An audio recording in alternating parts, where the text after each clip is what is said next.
देखिएगा जीडी में और पुलिस वाले में हिंदी में क्या कॉमन रहेगा उसको समझ लेंगे। तो जैसे पर्यायवाची जीडी में भी है और किस में, हिंदी ये पुलिस वाले में भी है। उसके बाद से अनेक शब्दों के लिए एक शब्द, वाक्य शुद्धि अशुद्धि वाला, वर्तनी वाला, ठीक है ना, विलोम, यह है पूरा ना। उसके बाद से संज्ञा सर्वनाम विशेषण क्रिया, ये वाला पार्ट, वाच्य, ये लगभग कॉमन है। तो ओवरऑल क्या आपको इस पूरे पेपर में जो 10 दिन 15 दिन बचा हुआ है, 10 दिन तो ही बचा है ना मुश्किल से, इस 10 दिन में तैयारी को कैसे करेंगे और हिंदी को मतलब कैसे एक तरीके से पढ़ेंगे कि मतलब बगैर कॉपी किताब छुए हुए अब वो पूरी की पूरी तैयारी होती रहे। और जरूरत सबसे इंपॉर्टेंट इस बात का है ना कि अब बहुत पोथा पढ़ेंगे तो दिमाग चौथा हो जाएगा, समझ में आ रहा है ना। तो इसलिए क्या करिए, एक ऐसा पैटर्न सेट करिए अपने दिमाग का। देखिए मैं बार बार एक बात बोल रहा हूँ, दिमाग का पैटर्न सेट करना है, ना कि कॉपी किताब नोट्स का सेट करना है, कि दिमाग कंसंट्रेट हो जाए पूरा का पूरा और जो बातें अब तक आप पढ़े हुए हैं उसी बात को मेमोराइज करे, वो रिकॉल करे और उसको मजबूत करे, क्योंकि पूर्व ज्ञान नवीन ज्ञान की क्या करता है, रचना करता है। पहले से जो अब तक आप पढ़ लिए वही सारी बातें यहाँ कवर होगी, समझ में आ रहा है ना। अब कैसे, मतलब ऐसा क्या होगा कि जो आप में इतना ज्यादा इंप्रूवमेंट ला देगा या आपको हिंदी को देखने का नजरिया बदल देगा। तो उन दो, मेरे ख्याल से एक दो बातें जो है बहुत ज्यादा महत्वपूर्ण रहेगी। अभी जैसे हम क्या बोल रहे हैं, हम कुछ कह रहे हैं और ये जो कह रहे हैं वो क्या है, जिसमें हम बात कर रहे हैं वो भाषा है और हिंदी भी क्या है, भाषा है। और भाषा का मतलब कि जो कुछ हम बोलते पढ़ते लिखते सुनते हैं उसी को क्या कहा गया है, भाषा कहा गया है। यानी हिंदी जो भाषा अब हम पढ़ रहे हैं, इसका मतलब जो हम बोल रहे हैं, जो हम पढ़ रहे हैं, वह कहीं ना कहीं भाषा पढ़ रहे हैं, लिख रहे हैं, बोल रहे हैं, सुन रहे हैं। तो जो भाषा में हमने पढ़ा है, यानी व्याकरण में भाषा को शुद्ध शुद्ध पढ़ना और लिखना कौन सिखाएगा, व्याकरण सिखाएगा। यानी व्याकरण के जो भी शब्द भेद हैं, जिसमें वर्णमाला, वर्ण जो अक्षर या ध्वनि या शब्द, जिसमें संज्ञा सर्वनाम विशेषण क्रिया, ठीक है ना, वाक्य शुद्धि शुद्धि, पर्यायवाची उपसर्ग विलोम तद्भव तत्सम, अनेक शब्दों के लिए एक शब्द। मेरी बात समझ में आ रहा है। ये हम दिन भर सुबह से लेकर शाम तक क्या कर रहे हैं, बोल रहे हैं ना। अब हमको इसी पर कमांड करना है, बस कुछ नहीं करना है, जो हमने पढ़ा हुआ है। जैसे मान लीजिए, अब मैं आपको एक एग्जांपल दे रहा हूं ताकि इस बात को कैसे समझेंगे। आप पंचतंत्र की कहानी पढ़ रहे हैं, ये एक वाक्य है, ये क्या है, एक वाक्य। मैंने आपकी नजर में सिर्फ एक लाइन है, आपकी नजर में क्या है, सिर्फ एक लाइन है, एक वाक्य मैंने बोला। लेकिन जब आप एक विद्यार्थी होते हैं, एक कैंडिडेट के रूप में आते हैं, जब किसी एग्जाम की तैयारी कर रहे हैं, उसमें आपके भाषा का सवाल है, तो ये जो बात कही जा रही है इसमें कहीं ना कहीं भाषा का भी क्या है, संदर्भ जुड़ा हुआ है। आपके एग्जाम का भी संदर्भ इसमें क्या हुआ है, जुड़ा हुआ है। जैसे एक नाली टूटी हुई है और आप उस नाली को देख के जा रहे हैं तो आप सामान्य हैं। एक नाली टूटी हुई है, उस नाली को एक बंदा जब जा रहा है तो ये देख रहा है कि इस नाली की जो पानी है वो रोड पर आ रहा है और आते जाते मुसाफिरों को इसमें दिक्कत हो रहा है, और या इससे पर्यावरण दूषित हो रहा है, या एक तरीके से गंभीर बीमारी या बैक्टीरिया इन्फेक्शन से संबंधित रोग हो जाएंगे। समझ में आ रहा है ना। अब ये दूसरा बंदा हुआ। तीसरा बंदा, जो ये दोनों बातें हुई, जिसमें से दूसरी वाली बात है कि गंदगी फैलेगी, इन्फेक्शन होगा, और इसके साथ साथ इसके रोकथाम की बात करे, प्रयास करे, काम करे, रणनीति पर विचार करे, वही एक सफल अभ्यर्थी के रूप में क्या होता है, आता है। मेरी पूरी बात का आशय सिर्फ इतना ही जा रहा है कि आप तीसरे टाइप के विद्यार्थी हैं। अब तक आपने जो पढ़ा, जो प्रॉब्लम आपने देखा, उस प्रॉब्लम को अब सफल बनाना है, यानी इस तैयारी को सफल बनाना है। इसका साफ साफ मतलब है कि अब अपने डेली रूटीन में उसको क्या करिए, अब उतारिए, और उसको निराकरण करने का एक मात्र माध्यम है कि जो पढ़ा गया है उसको अपने जीवन से कनेक्ट करें। हमने एक वाक्य बोला जो आप दिन भर में पता नहीं कितने सैकड़ों हजारों वाक्य बोल देते हैं। जैसे आपकी नजर में ये सब एक मात्र क्या है, ये मात्र क्या है जी, एक वाक्य है, और सामान्य सा आप ऐसे दिन भर में बोल ही देते हैं। लेकिन जब कैंडिडेट बन गए हैं तो यहां आप देखेंगे कि यह एक क्या है, यह एक क्या है, वर्ण है। शुरुआत कर रहे हैं भाषा का, और अगर वर्ण है तो आप ये बात जानते हैं कि वर्ण में क्या क्या होता है, स्वर और क्या आता है, व्यंजन। वर्ण को कितने भागों में बांटा गया है, 2 भागों में, स्वर और व्यंजन। अब आपको सोचना यह है कि ये स्वर है कि व्यंजन है, ये स्वर है कि व्यंजन है। यह क्या है, स्वर है। क्या है जी, आ क्या है, स्वर है। अब ये सोचना है, स्वर आ गया तो स्वर को कितने भागों में बांटा गया है, तो स्वर को अब देखेंगे कि भाई कितने भाग में बांटा गया है, यानी स्वर के भाग के बारे में हम लोग क्या करेंगे, अब सोचेंगे। तो स्वर के भाग देखेंगे तो स्वर रचना के आधार पर हम स्वर के या मात्रा काल के आधार पर स्वर के 3 भाग होंगे। एक होगा ह्रस्व स्वर, दूसरा होगा दीर्घ स्वर, और अंतिम होगा प्लुत स्वर। समझ में आ रहा है ना। तो इस पूरी बात का एक क्या मतलब निकला कि आपकी नजर में केवल ये आप एक शब्द था, अधिक से अधिक सोचे तो। लेकिन अब हम सोच रहे हैं इस बात को कि यह वर्ण है, वर्ण में स्वर है, स्वर में कौन सा है, तो दीर्घ स्वर। स्वर में क्या है, दीर्घ स्वर है। ये सोचना पड़ेगा आपको, और मैं बस इतना कह रहा हूं कि मात्र 3 दिन कर लीजिए, गिन के उंगली पे 3 से 4 दिन, और आप देखेंगे कि पूरी हिंदी आप पढ़ा सकते हैं, समझा सकते हैं, और आपसे ज्यादा कोई हिंदी जानता नहीं है। और अगर 3 दिन ऐसा करने से अनुभव हो रहा है तो 10 दिन करके देख लीजिए, पता चलेगा आप एक डिक्शनरी बन चुके हैं हिंदी की, एक खुद एक बुक बन गए हैं, और आप कई बुक लिख सकते हैं। लेकिन बस कोशिश करिए जैसा मैं कह रहा हूं ऐसा से। तो ये दीर्घ स्वर है। अब दीर्घ स्वर क्या होता है, उसकी परिभाषा क्या है, वो सारा आपके दिमाग में आ जाएगा कि जैसे दीर्घ स्वर जिसका ह्रस्व स्वर से ज्यादा समय लगे उच्चारण करने में, या ह्रस्व स्वर से दुगुना समय लगता है, उसको क्या बोलते हैं, दीर्घ स्वर बोलते हैं। इतना बात हो गया। अगर और भी इसमें आप देखना चाहते हैं तो आप एक बात देखते हैं कि ये जो दीर्घ स्वर है, इसमें जो आ है, इसका उच्चारण स्थान क्या है। ध्यान से समझिए मैं क्या बोल रहा हूं, उच्चारण स्थान क्या है। यानी जब इस आ को बोला जाता होगा, जब इस आ को बोला जाता होगा तो मुख के किस भाग से ध्वनि संचार होती होगी या ध्वनि निकलती होगी। आ बोल रहे हैं ना, तो मुख के किस भाग से, यानी कि एक तरीके से इसका उच्चारण स्थान अब आपको क्या करना होगा जानना। मैं बस इस वाक्य में वो बात लाने की कोशिश कर रहा हूं, आप इससे ज्यादा जानकारी रखते हैं, ये मुझे अच्छे से पता है। मैं तो सिर्फ उच्चारण स्थान तक जा सकता हूं। ये दिमाग असीम क्षमताओं से बना है, जिसकी कोई सीमा नहीं है। इसका उपयोग करेंगे आप तो पता चलेगा कि अरे इतनी संभावनाएं यहाँ हैं इन अक्षरों में। एक अक्षर पे आप 1 घंटा बात कर सकते हैं अगर बात करने लगे तो। समझ में आ रहा है ना। तो इसको जोड़ना कैसे, अब मैं कह रहा हूं कि आप जोड़िए। देखिए नई नई बातें इसमें, उच्चारण स्थान आप अपने दिमाग में यूटिलाइज करिए, इस बात को सोचने की कोशिश करिए कि क्या हो सकता है। यहां एक अक्षर आया क्या जी, प, और प क्या है जी, एक व्यंजन है, ठीक है ना।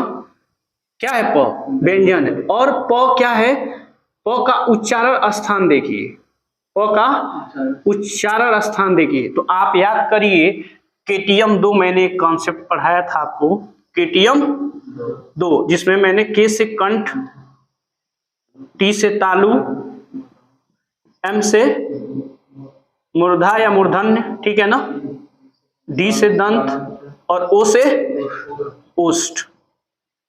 ओ से क्या, ओष्ठ। और मैंने बताया था कंठ वर्ग जो है वो क वर्ग है, और मैंने टी से तालु वर्ग के लिए क्या बताया था, च वर्ग। एम से मूर्धा से कौन है, ट वर्ग, और ये त वर्ग, और ये क्या था, प वर्ग। मेरी बात समझ में आ रहा है? मेरे कहने का पूरा अर्थ है कि आपको ओष्ठ से इसका उच्चारण पता चल गया, व्यंजन पता चल गया, उच्चारण हो रहा है, स्पर्श हो रहा है कहीं ना कहीं ओठों का, इसलिए स्पर्शीय व्यंजन और वर्गीय व्यंजन भी हो गया। समझ में आ रहा है ना? जैसे अगर आप हर वर्ग में 5 अक्षर होंगे, जैसे क वर्ग में 5 अक्षर क ख ग घ ङ, च वर्ग में 5 च छ ज झ ञ, तो 5 अक्षर। ऐसे ही प वर्ग में प फ ब भ म। आप जरा खुद सोचिए कि इसका उच्चारण स्थान ओष्ठ है, तो क्या प वर्ग का उच्चारण करते समय आपके दोनों ओठ परस्पर चिपक रहे हैं कि नहीं चिपक रहे हैं? प फ ब भ म। अब बगैर होठ के चिपके हुए, बगैर होठ के परस्पर सटे हुए आप इसको उच्चारण करने की कोशिश करिए। बोलो प, या इसको जेसीबी से तनवा लो, फिर क्या हो जाएगा, उच्चारण स्थान इसका समझ में आएगा। समझ में आ रहा है ना? आप उच्चारण पता नहीं बचपन से लेके कितनी बार पापा पापा चिल्लाए हैं। पापा, प, ओठ चिपक रहा है ना, पाप होता है ना, ये समझो कितनी बार चिल्लाए हो। ये दिमाग को खोलने वाली बातें हैं सब। उच्चारण स्थान क्या मिल गया इसका जी, ओष्ठ मिल गया, व्यंजन मिल गया। समझ में आ रहा है ना?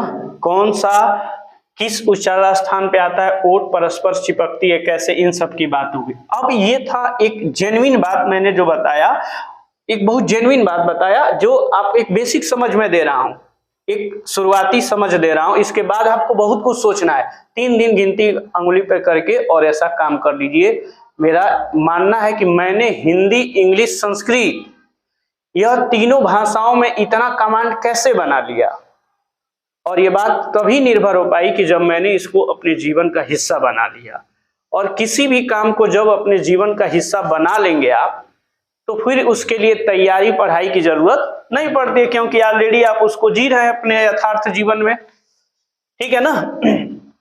अब देखिए ये आप शब्द, अब अगर मैं इन अक्षरों को अब छोड़ू तो ये क्या है जी, आप, और यह क्या है जी, एक भाई अक्षरों को मिलाने से क्या बनता है, वर्ण जब परस्पर मिल जाएंगे और क्रम से मिल जाएंगे, व्यवस्थित मिल जाएंगे, तो क्या बन जाएगा, शब्द बन जाएगा। अगर आप इस शब्द के बारे में सुनकर क्या सोच सकते हैं, जरा खुद सोचिए इस शब्द के बारे में। आपने अब तक क्या पढ़ा, आपको बोला गया आपका प्रयोग होता है सम्मानजनक शब्द के लिए। क्या होता है जी, सम्मानजनक शब्द है। तुम का एक सम्मानजनक शब्द होता है क्या, आप। अगर आप देखें तो ये किसी न किसी संज्ञा की जगह पर आया है, तो यह क्या बना,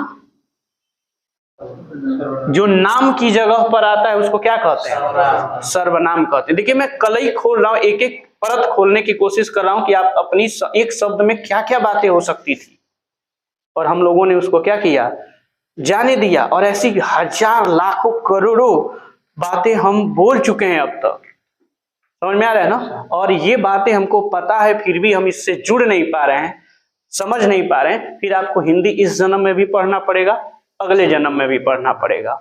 और एक बार जो मैं ये सूत्र बता रहा हूं इसको कर लीजिए। मेरा दावा है कि अगर 4 का बच्चा है, क्लास 5, 6, 7 का बच्चा है, अगर ऐसा सोच रहा है, तो फिर इन सारे सब्जेक्ट में, सारे सब्जेक्ट का मतलब भाषा के सब्जेक्ट, जो हिंदी की है, संस्कृत की है और इंग्लिश की है, उसकी जबरदस्त कमांड हो जाने वाली है। और मैंने सिर्फ इंग्लिश का टीचर, जब इलाहाबाद में पढ़ाया, गोरखपुर में पढ़ाया, तो वहां सिर्फ इंग्लिश का ही टीचर के रूप में मैं पहली बार आया। और जब इंग्लिश के टीचर के रूप में आया तो बाद में मुझे लगा कि यही फॉन्ट चल रहा है संस्कृत में, यही फॉन्ट हिंदी में चल रहा है। तो क्या क्या डिफरेंस है, डिफरेंस को अलग से पढ़ा और फिर इन विषयों पे कमांड बनाया। मैं एक शुरुआत कर रहा हूं फिर से इस शब्द से कि जो आप है, आप क्या है, एक सर्वनाम है। अब जैसे पता चला कि नाम की किसी जगह पर आया हुआ शब्द सर्वनाम कहलाता है, तो यह सर्वनाम का कौन सा रूप है, सर्वनाम के प्रकार की बात करने लगा। सर्वनाम में आप जानते हैं व्यक्तिवाचक है, फिर कौन है, जातिवाचक कैसे हो जाएगा सर्वनाम? निजवाचक है, संबंधवाचक है, ठीक है ना, प्रश्नवाचक है, निश्चय अनिश्चय, ठीक है ना, ये सब पढ़ते जाते हैं आप इस आपको कब सुने थे? याद करिए, सर्वनाम में दो जगह सुने थे। एक तो सुने थे आप पुरुषवाचक सर्वनाम में। कहाँ सुने थे? पुरुषवाचक सर्वनाम में सुने थे। याद आ रहा है? पुरुषवाचक सर्वनाम में।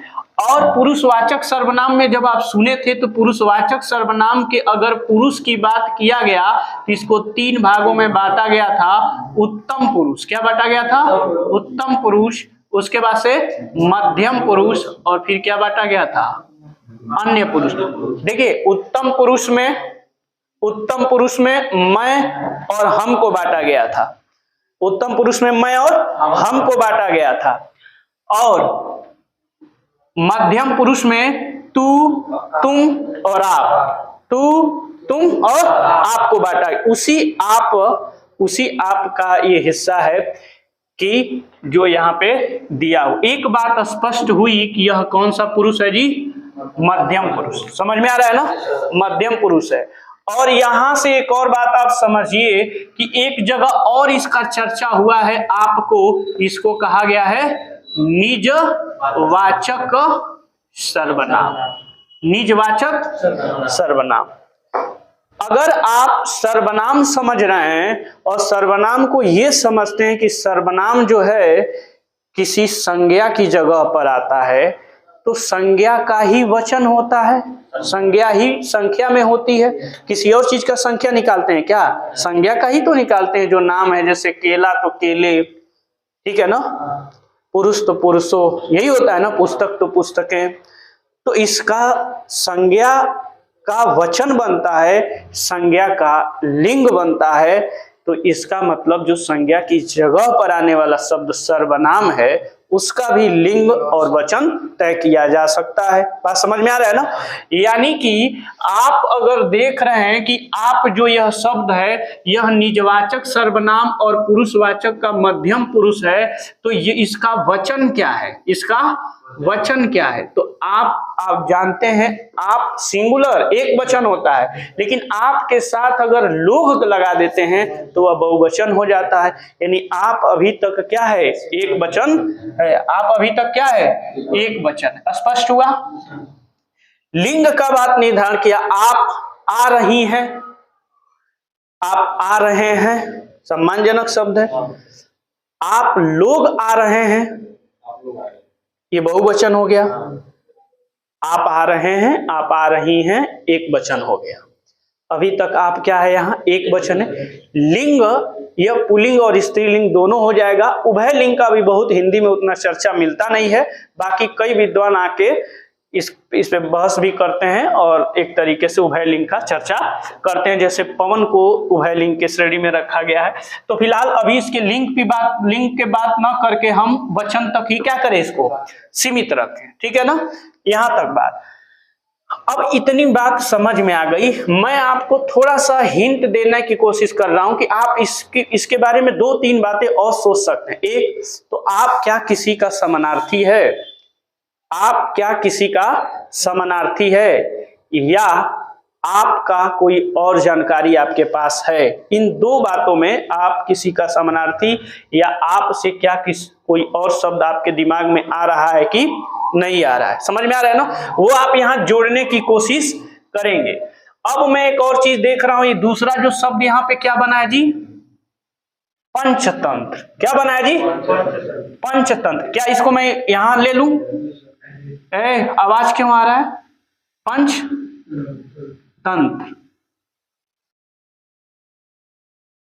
आवाज मत करिए। क्लास जब चल रही हो तो उस समय बात करना डिस्ट्रैक्शन का संकेत है कि आप डिस्ट्रैक्ट हो रहे हैं और मुझे भी डिस्ट्रैक्ट कर देंगे, फिर मैं अपने मूल भाव से भटक जाऊंगा। पंचतंत्र एक शब्द था, इसमें इस वाक्य में प्रयोग हुआ। अब ये पंचतंत्र यहाँ जो पद था, इसमें अगर मैं देखूं तो यहाँ प है, और प के बारे में हमने कुछ जानकारियां ले ली हैं, तो बहुत ज्यादा बातचीत करने की जरूरत नहीं है। बाकी वही बात है। मैं बात यह बताने की कोशिश कर रहा हूं कि यह शब्द एक वाक्य में कितनी बार, यह अक्षर एक वाक्य में कितनी बार आ रहा है। दिन भर में कितनी बार आ रहा है, पूरे महीने में कितनी बार आया, जन्म से लेकर अब तक कितनी बार आया, हाई स्कूल में ज्ञान हुआ, इंटर में ज्ञान हुआ, अभी कंपटीशन में 2 महीना 4 महीना साल भर पहले ज्ञान हुआ। यार इतना दिन तो बहुत ज्यादा होता है ना, तो फिर क्या पढ़ रहे हो, उसकी बात करें। यहाँ पे क्या है जी, अगर इसके बारे में हमने नहीं पढ़ा, ये क्या है, बिंदी, क्या होती है जी, और हिंदी में बिंदी की कहानी है, ये बात आपको आगे मैं बातचीत में बता दूंगा। एक जगह बिंदी यहां लगती है, एक जगह बिंदी यहां लगती है, एक जगह बिंदी यहां लगती है और एक जगह बिंदी यहां लगती है। हिंदी में ये बिंदी 4 जगहों पे क्या होती है, लगती है, ठीक है ना। ये क्या हो गया जी, पंचतंत्र। अब सवाल यही आपसे आने लगेगा कि पंचतंत्र, ये अनुस्वार प के बारे में हमने पढ़ लिया, इसको क्या बोलते हैं जी, इसको क्या बोलते हैं, क्या बोलते हैं, अनुस्वार। और अनुस्वार का मतलब कि इसका अगर उच्चारण स्थान देखा जाए या अनुस्वार है क्या, तो अब तक देखिए, अब तक तो इसको न तो स्वर में रखा गया और न तो व्यंजन में रखा गया, इसको अयोगवाह कहा जाता है। अनुस्वार को क्या कहा जाता है, अयोगवाह। और अयोगवाह का मतलब यह 3 शब्दों से मिलकर बना है, अयोगवाह, यही ना। तो जो योग न होने पर भी साथ साथ वहन करे या साथ साथ चले, उसी को क्या कहा गया है, अयोगवाह कहा गया है। स्पष्ट हुआ। यहां से और एक आगे बात को देखते हैं, तो ये अनुस्वार है, ये उच्चारण मिल गया। अब अनुस्वार को हमने अयोगवाह कह दिया। अनुस्वार का उच्चारण स्थान की अगर मैं बात बोलूं, तो उच्चारण स्थान की बात मैं बोलूं तो इसका उच्चारण स्थान क्या होगा, नाक से, ठीक है ना, नाक से उच्चारण स्थान होगा कि नहीं हो। अंग की मात्रा देखें कि नहीं, अंग ये, और हर अक्षर का 5वां जो वर्ग का 5वां जो अक्षर है वो भी क्या है, नाक से, यानी अनुस्वार कहलाता है। जैसे क वर्ग का 5वां अंग, छ वर्ग का य, ट वर्ग का र, त वर्ग का न, प वर्ग का म, ये सब के सब क्या है, पंचमा अक्षर है। और पंचम अक्षर जो हैं ये क्या कहलाते हैं, अनुस्वार कहलाते हैं। स्पष्ट हुआ बात। अभी मैंने केवल इस शब्द का एक अक्षर के बारे में इतनी बातें कहा। अयोगवाह, इसको अभी न तो स्वर में ही रखा गया न तो व्यंजन में। अयोगवाह का मतलब जो योग न होने पर भी साथ रहे, और सभी स्वरों में यह चलता है, सभी स्वरों के साथ क्या होता है, चलता है। आप भी, ठीक है ना, ई पर भी ईख, ठीक है ना, किंचित ई पर आया, ई पर अंक की मात्रा आया कि नहीं आया, वो हो रहा है कि नहीं। अब देखिए, अब क्या बचा है जी, च, क्या बचा है, तो च अभी हमने यहां देखा है, च वर्ग कहाँ है जी, यहां है। तो च आपका एक क्या हुआ, व्यंजन हुआ। च क्या हुआ जी, व्यंजन। और जैसे ही व्यंजन हुआ तो व्यंजन की भी परिभाषा आपके दिमाग में आ गई कि व्यंजन क्या होते हैं, जो स्वर की सहायता से उच्चारित होते हैं, बोले जाते हैं। समझ में आ रहा है ना। ये एक अनोखी सोच है और एक अनोखा काम है, जिसको लेके आपको पढ़ते रहना है। अब च का, अगर च व्यंजन है तो इसका उच्चारण स्थान क्या होगा जी, यहां मैंने लिखा हुआ है, च का उच्चारण स्थान क्या होगा, तालु। यानी च को जब आप बोल रहे होंगे तो जीभ जो होगी वो तालु में क्या होगी, चिपकेगी ना, ये वाली बात हो गया। अब च और किस में बोला जाता है, च का और उच्चारण स्थान तो कुछ है नहीं, यानी यहां तक अगर देखें तो ये हो गया क्या जी, पंच। ये क्या हो गया, पंच। अब जो हमारे पास बचा है क्या जी, तो, और तो भी एक क्या है जी, व्यंजन है। तो भी एक क्या है जी, व्यंजन है। और इसका उच्चारण स्थान क्या है जी, इस तो का उच्चारण स्थान क्या है, दंत। तो जब इसको बोलेंगे, यानी तो को बोलेंगे, तो इसका उच्चारण स्थान क्या मिल गया जी, दंत। और च का क्या मिल गया जी, तालु। च का क्या मिल गया, तालु। अब यानी दांत में जो होगा, च जब बोलेंगे तो दांत के पास जाके क्या होगा, ये जीभ टकराएगी, च छ च। देख, बोल के एक बार ट्राई करिए, अनुभव करिए उस बात को। उसके बाद से आप देख रहे हैं कि तो का और क्या हो सकता है, और क्या हो सकता है, कितनी बातें और सोची जा सकती है, ये सोचना आपका काम है, बस मैं आधार तैयार कर रहा हूं कि आपको करते क्या जाना है। यहां एक शब्द दिया, एक अक्षर दिया है, क्या जी? त्र। क्या दिया हुआ है? अगर मैं त्र के बारे में बातचीत करूं, त्र के बारे में, तो त्र एक क्या है जी? व्यंजन है। क्या है?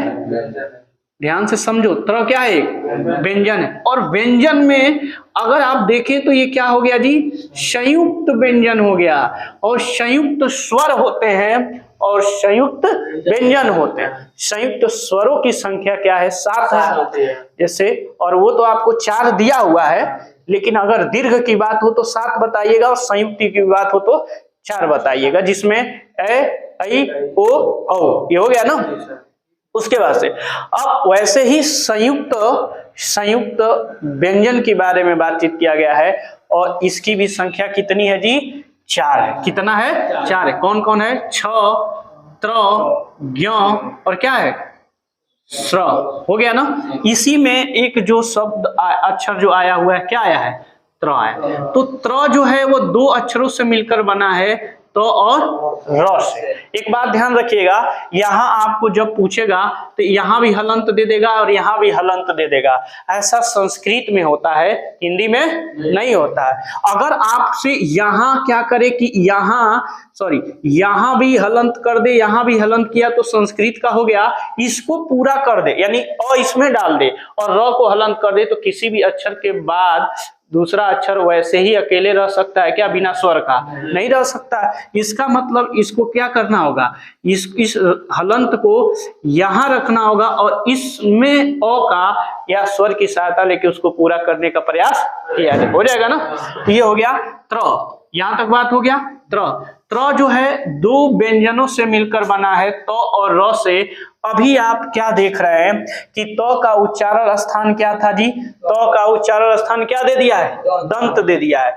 तो और र को क्या बोला जाएगा? लुंठित व्यंजन। कौन व्यंजन? लुंठित। अभी र कहीं और आया है कि नहीं, इसके बारे में भी बातचीत होगी। हो गया नहीं? तो अभी तक तो ये था व्यंजनों के वर्ड के बारे में, स्वर के बारे में, या कहें तो पूरा वर्ड परिचय हो रहा था। अब और बात, थोड़ा सा दिमाग लगाइए। मैं कह रहा हूं कि दिमाग की शक्ति असीम है, इसको पहचानिए और जितना हो सकता है आकाश तक फेंकिए। इसीलिए क्या करिए, अगर चाहते हैं कि आकाश तक आपका दिमाग विस्तार करे या आकाश सा विस्तार करे आपका दिमाग, तो आप शाम को या सुबह, भरसक शाम को जब रात हो और छत पे निकलिए या गार्डन में निकलिए और पॉकेट में हाथ डालिए, आकाश की तरफ देखिए और खूब आकाश के विस्तार को देखिए, ताकि दिमाग उस विस्तार को पढ़े और दिमाग अपना विस्तार कर पाए। जब ये मौका देते हैं कि आपका दिमाग बढ़े, आपका दिमाग आकाश के विस्तार को पढ़े, तो दिमाग भी उस तरह से उस इन्वायरमेंट में जाने की या बनाने की कोशिश करता है। दिमाग को जैसा इन्वायरमेंट मिलेगा वैसा काम करेगा। आकाश के विस्तार को समझिए, इस दिमाग के विस्तार को समझिए। पंचतंत्र हो गया ना। अब यहां से एक बात जो है इंपॉर्टेंट है, पंचतंत्र में देखेंगे तो 2 शब्द मिला है, एक मिला है पंच और एक मिला है तंत्र। पंचतंत्र 5 शासन, 5 समूह होता है ना। तंत्र का मतलब शासन होता है, जैसे लोकतंत्र, लोगों का शासन, यही तो होता है ना। लोक शासन हो जाएगा ना, लोगों का शासन। पंच का मतलब क्या होता है जी? संस्कृत का शब्द है, संस्कृत का शब्द है, और क्या हो गया? 5 हो गया ना। और यहाँ क्या हो गया जी? तंत्र। तंत्र का मतलब क्या होता है एक और जी? शासन। तो तंत्र शब्द का क्या मतलब मिल गया? 5 शासन की बात जहां हो वहां पंचतंत्र कहा गया। एक बात और ध्यान रखना होगा, विष्णु शर्मा का नाम सुने हो? क्या है वो? लेखक हैं। तो उनकी एक पुस्तक का नाम विष्णु प्रभाकर भी होते हैं। विष्णु शर्मा भी हैं, विष्णु प्रभाकर भी है। तो पंचतंत्र क्या हो गया भाई? ये देख लेना, ये विष्णु बाबू का कौन सा है देख लेना। यानी यह एक उनकी एक पुस्तक का भी नाम है। तो क्या हमारा एक अभी जो हमारे पुलिस के एग्जाम में ये पूछा जाने वाला है ना कि पुस्तक और उनके लेखकों का नाम, तो एक वो भी जुड़ गया यहाँ पे। मेरी बात समझिए मैं क्या कह रहा हूं, आपका सिलेबस आपके जीवन से जुड़ा है और आपका जीवन कहाँ है उसको कितना ध्यान से पढ़ रहे हैं आप, यह अलौकिक चीज है कि आप उसको देख पाए। हो गया ना पंचतंत्र। अगर मैं इसमें एक और बात सोचने की कोशिश करूं कि यार यह और क्या हो सकता है, पंचतंत्र में अगर मैं देखने की बात करूं तो समास भी दिख रहा है। क्या दिख रहा है? और आपने देखा था पंचतंत्र, पांच तंत्र, अगर पहले संख्या आ जाता है बाद में संज्ञा आता है, पहले संख्या बाद में संज्ञा, तो उसको कौन सा समास बोलते हैं बताइए? चौराहा जैसे था, तिराहा, क्या बोलेंगे? द्विगु समास। क्या बोलेंगे? द्विगु समास। तो क्या आपको इसमें समास दिखा कि नहीं दिखा? अब संधि नहीं दिख रही है क्योंकि दो शब्द है और दो शब्दों का मेल है, तो दो शब्दों के मेल से क्या होता है? समास बनता है। अक्षरों के मेल से क्या हो जाती है? संधि बन जाती है वर्णों के मेल से। तो अभी आपको ये बात पूरा स्पष्ट हुआ कि नहीं कि इसमें कितनी बातें छिपी हुई है? हाँ, संधि में वर्ण, अक्षर और समास में शब्द जोड़ते हैं।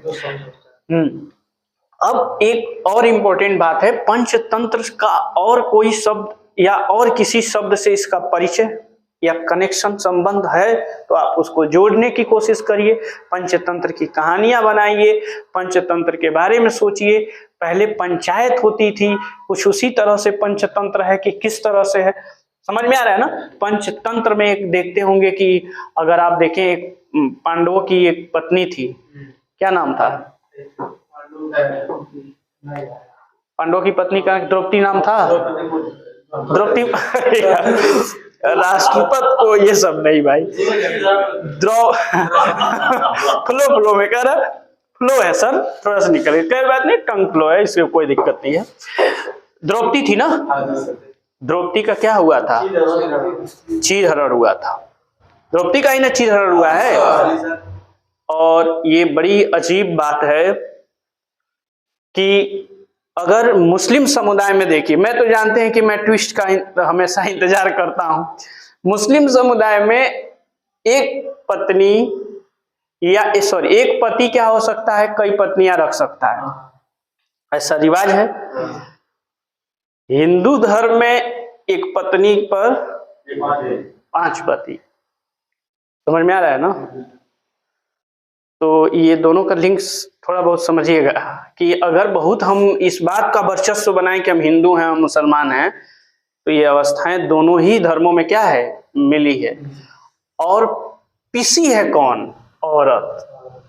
पिसी है कौन? औरत। अरे वहां 5 पति पर एक पत्नी आया है, एक पति छोड़ के दूसरे एक पत्नी या तीसरा पत्नी, चौथा आई, बेचारी क्या करेगी? पिसेगी ना, तो पिस तो रही है यह। उस सदी से, उस युग से भी पिसती आ रही हैं नारियां। आज की बात नहीं है, इतिहास आज का थोड़ा है, ये तो उस समय का है कि नारी पता नहीं युग युगांतर से एक तरीके से क्या हो रही है, पिसती आ रही है। तो ये खास तौर पे ये पंचतंत्र का संबंध मैं इसलिए बोल रहा हूं कि 5 पतियों वाली बात है, इसीलिए उनको पंचाली के नाम से भी क्या होता है, जाना जाता है। ये बात ठीक है, अच्छा है कि आप समझ रहे हैं। यहाँ पे क है, क्या है जी? और क का उच्चारण स्थान क्या है? कंठ। और क क्या है आपका? व्यंजन। क क्या है? व्यंजन है। क पर एक मात्रा लगा है कि स्वर लगा है? मात्रा। स्वर जब सांकेतिक रूप में आ जाता है तो उसको क्या कहते हैं? मात्रा कहते हैं। स्वर जब सांकेतिक रूप में आ जाए तो उसको क्या कहा जाएगा? मात्रा कहा जाएगा। और मात्रा की संख्या कितनी होती है? 11। जैसे करेंगे हो जाएगा आपका 12। मात्रा की संख्या होती है 10। कितना होता है? 10। क्यों होता है 10? क्योंकि अ का कोई मात्रा नहीं होता है। आ से न मात्रा की शुरुआत होती है। स्वर होते हैं 11 और मात्रा होती है 10। ये गलती मत कर देना। देखिए ये कौन सी मात्रा है जी? दीर्घ स्वर की मात्रा है। किसकी मात्रा है? दीर्घ स्वर। और दीर्घ को क्या बोला जाता है और किस नाम से? गुरु स्वर। और क्या? द्विमात्रिक स्वर। क्या जी? द्विमात्रिक स्वर। परिभाषा क्या होता है कि जब दो मात्राओं के बराबर का समय लगे उच्चारण करने में, उसे द्विमात्रिक स्वर कहा जाता है। बात यहां तक स्पष्ट हुई। अभी तो हम लोग क्रॉस ही नहीं किए, अभी तो हम लोग 3 शब्द पे पहुंचे हैं।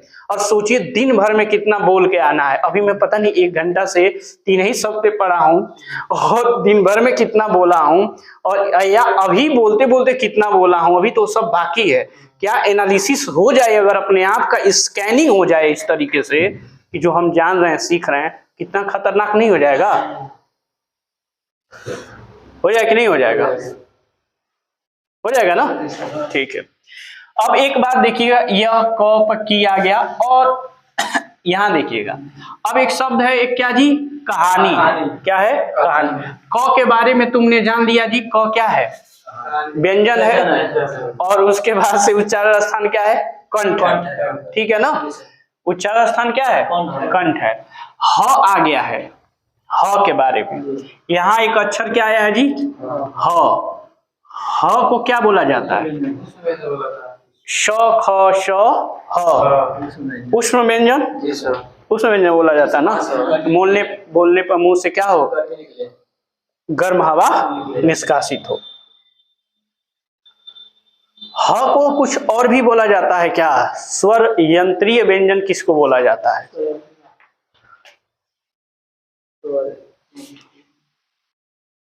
स्वर यंत्रीय व्यंजन।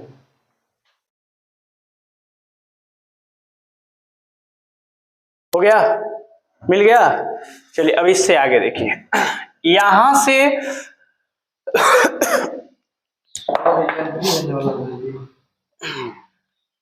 यहां देखिएगा, ह के बारे में हो गया। इस पे कौन सी मात्रा लगी है जी? आ। ये भी किसका है? दीर्घ स्वर का या द्विमात्रिक स्वर। अब यहाँ क्या आया है जी? 9। और तो वर्ग का, किसका जी? तो वर्ग का पंचम अक्षर क्या होता है? 9। इस उच्चारण स्थान क्या होगा जी?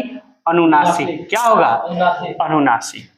अनुनासिक। यहाँ पंचतंत्र, एक और बात छूट गई थी, पंचतंत्र पे प्लीज फोकस करेंगे।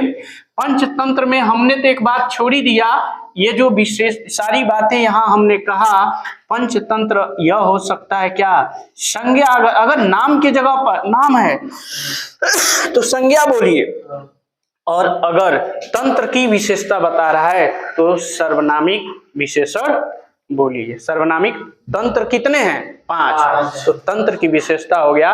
तो इस तरह से क्या कर सकते हैं?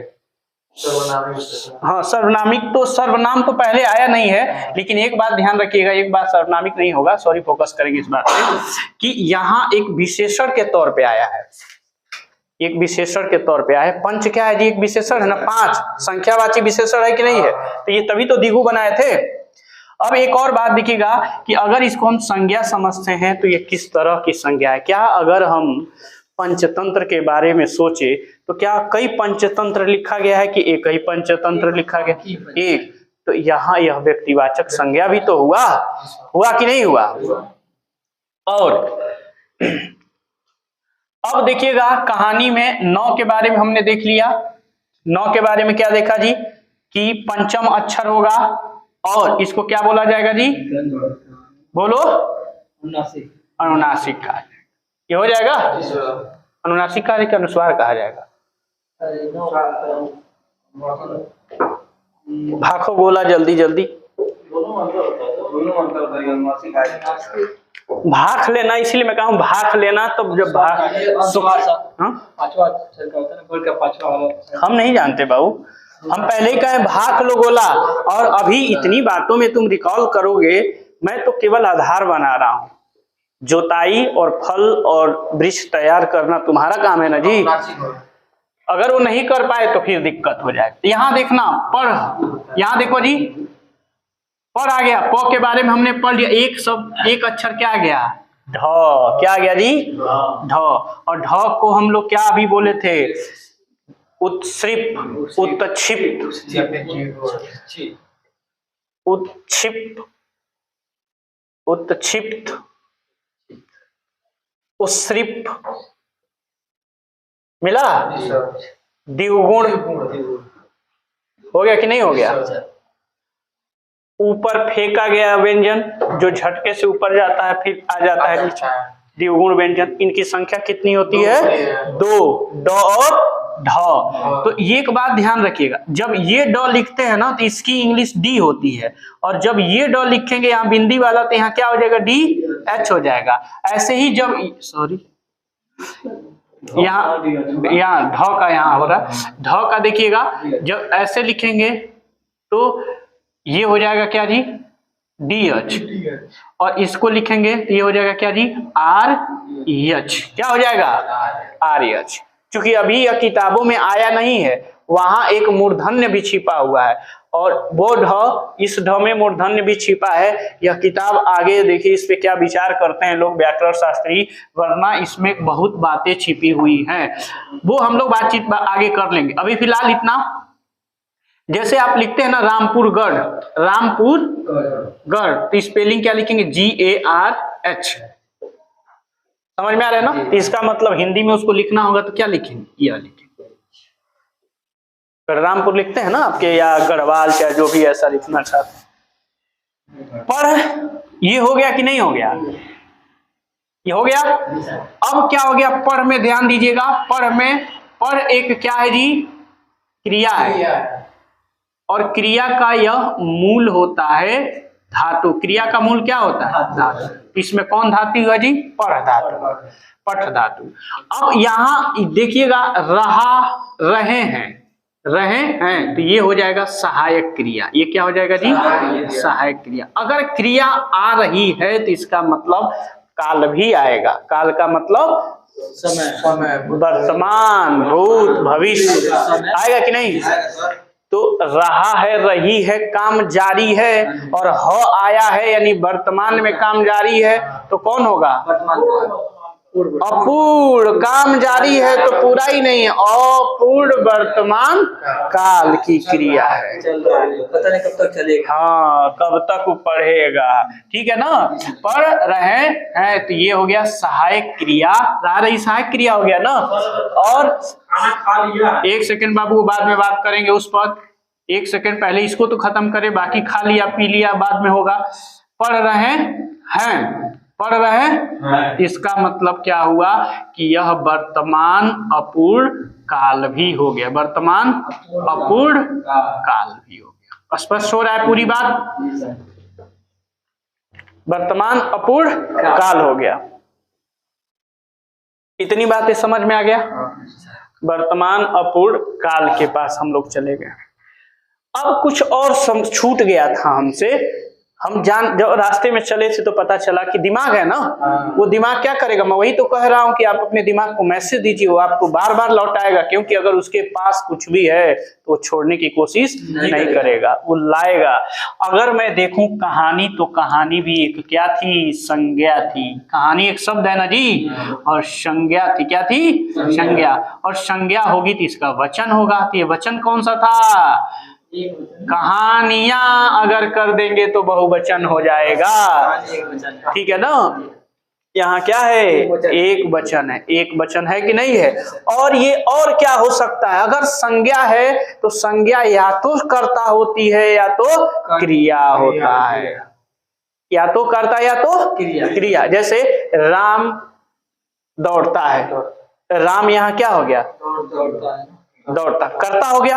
अगर मैं यही कहूं, अगर मैं ऐसे बोलूं कि श्याम राम को मारता है, राम ही आया, संज्ञा ही आया, लेकिन अब राम पिटाने का काम कर रहा है, क्रिया उसके ऊपर हो रही है, तो जिसके ऊपर क्रिया का प्रभाव पड़ेगा, पीटने का काम श्याम कर रहा है, पिटाने का काम राम कर रहा है, तो राम के ऊपर क्रिया का प्रभाव पड़ा तो राम कर्म हो गया। इसका मतलब कहानी यहाँ करता है कि कर्म है? संज्ञा है ना, तो या तो कर्ता होगा या तो क्या होगा?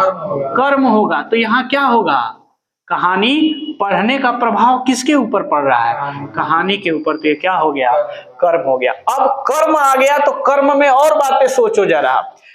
कर्म एक होता था सकर्मक क्रिया, एक होती थी अकर्मक क्रिया। जब आप पढ़ते थे क्रिया के बारे में, तो पढ़ना एक क्या हो गया, सकर्मक क्रिया हो गया, क्योंकि इसका कर्म इसके साथ है। ठीक है, और पढ़ेंगे तो कुछ ना कुछ पढ़ेंगे ही, तो उसका ऑब्जेक्ट उसके साथ जुड़ेगा ही, कर्म जुड़ेगा ही, होगा कि नहीं। और कर्म की बात होती थी तो एक बात होता था मुख्य कर्म और एक होता था गौण कर्म। क्या होता था, primary object and secondary object, ये होता था। तो पढ़ रहे हैं क्या, कहानी, ये मुख्य कर्म हो गया। और किसकी कहानी, पंचतंत्र की, तो ये द्वितीय कर्म यानी गौण कर्म हो गया। यहां तक बात समझ में आ रहा है।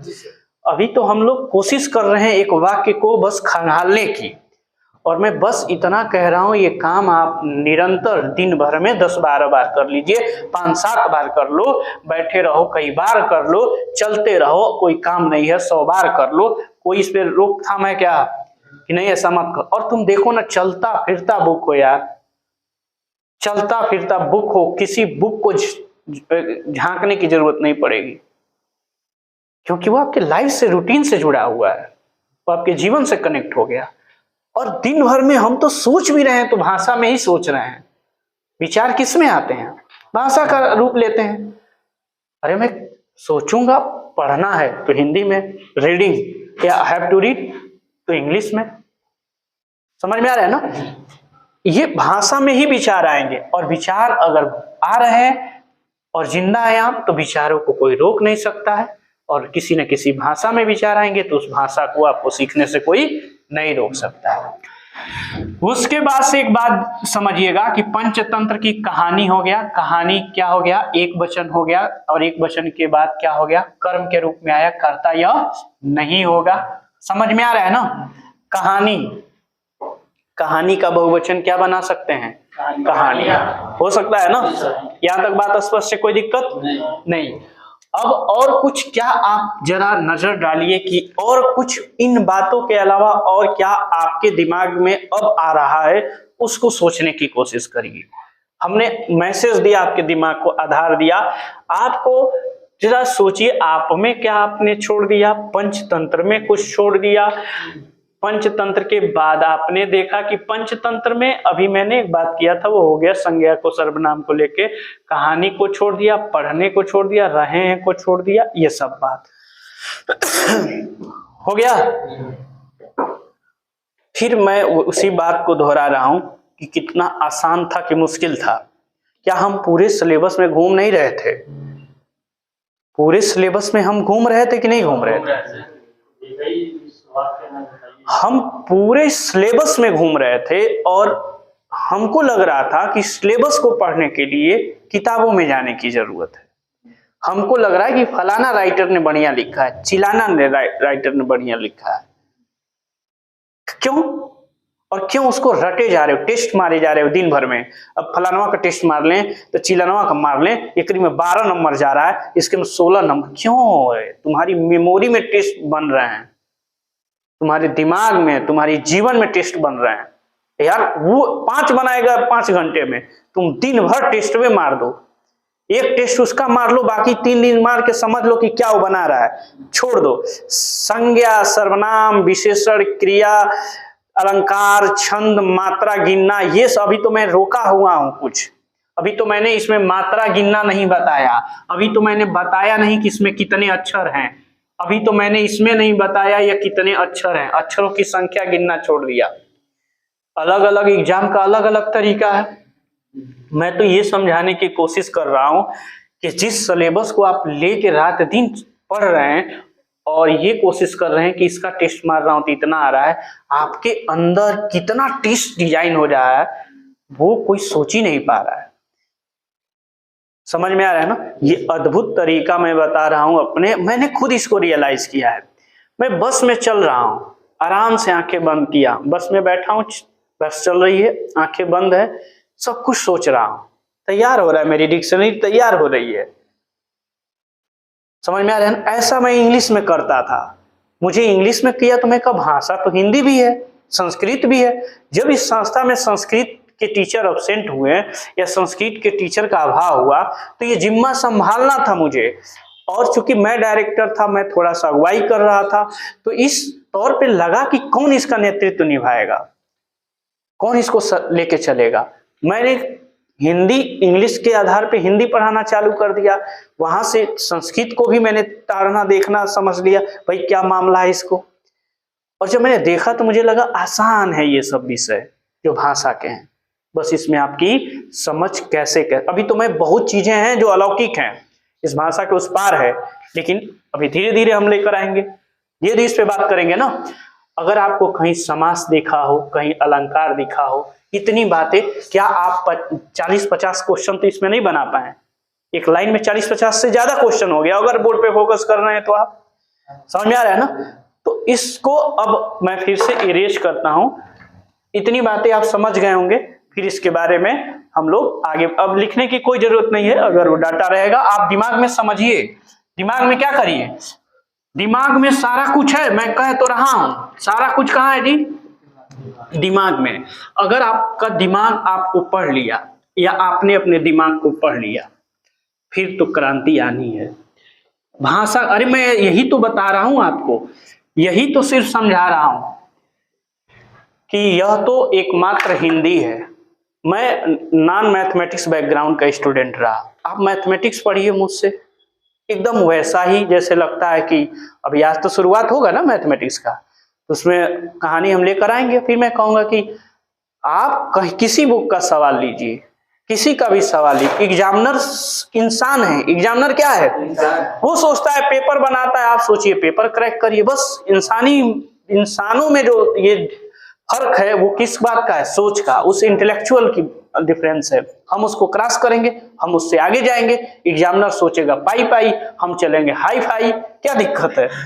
कोई दिक्कत है? बस ये करिए, मैं ये नहीं कह रहा हूं कि आप मेरी बात को इतना ही केवल समझिए, आप इससे और आगे भी सोच सकते हैं, और आगे भी कर सकते हैं, और आगे भी जा सकते हैं। अब लिखिएगा, अनिकेत कामअरी होना चाहता है।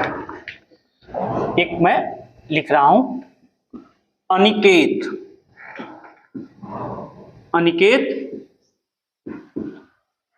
कामअरी होना चाहता है। ये कमारी, इसका और इसका मिलके संधि करा लीजिए।